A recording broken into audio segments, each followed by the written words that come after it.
Le Marocain, il a payé les arbitres. On a accusé les Marocains de compléter contre l'Algérie, que tous les arbitres roulaient pour le Maroc, que le Maroc a infiltré la Confédération africaine de football, et que l'Algérie elle a été éliminée, que l'Algérie... Le problème, c'est que beaucoup de nos compatriotes croient au complot.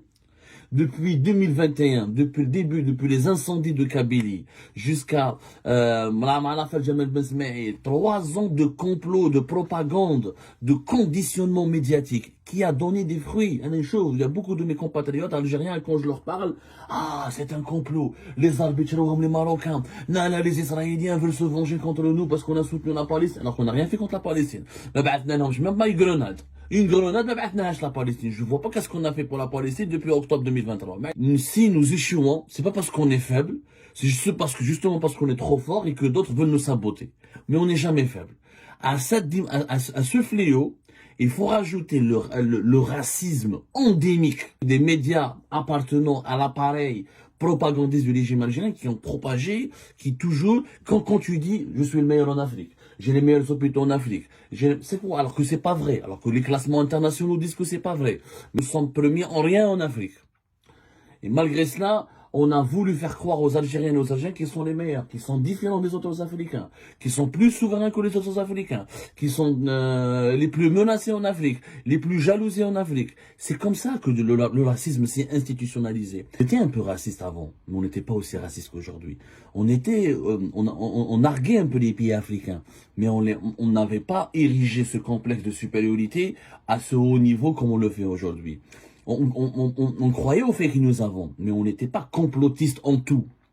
Le drone. Rappelez-vous, avant même le début de la compétition, il y avait un drone qui a survolé l'équipe nationale, où il y avait des espions, où le Marocain il a payé les arbitres.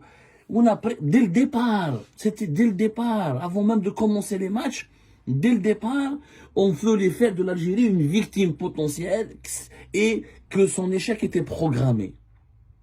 Le pouvoir tana, nos institutions, nos médias ont conditionné le peuple et les joueurs font partie du peuple, comme quoi on n'a pas à écrire l'histoire parce que nous sommes l'histoire.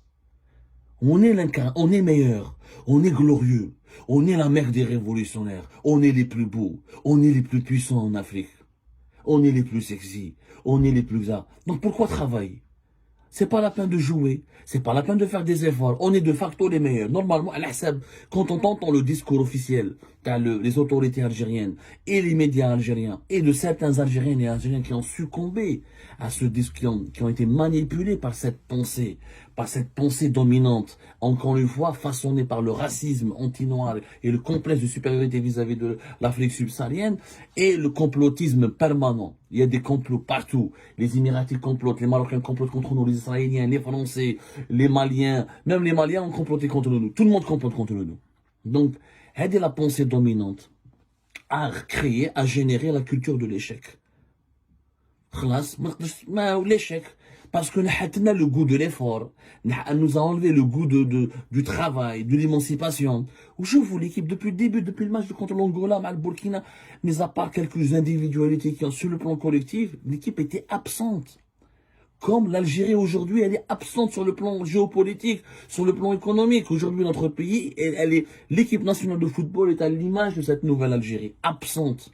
Elle ne crée rien, elle ne peut pas innover, elle ne peut pas se distinguer par aucun travail positif ou la révolutionnaire parce que elle est tout le temps en train de se dire victime des complots, en train de se dire qu'elle est supérieure aux autres et à ses voisins, menacée toujours, elle vit toujours sous la menace de quelqu'un, d'un voisin ou d'une puissance et elle est toujours sur ses gardes et du coup, et comme elle est supérieure, comme elle est l'élite de Dieu, donc voilà, il faut juste lutter contre les complots et il n'y a pas de travail, il n'y a pas d'innovation, il n'y a pas de remise en cause. Personne ne se remet en cause en Algérie.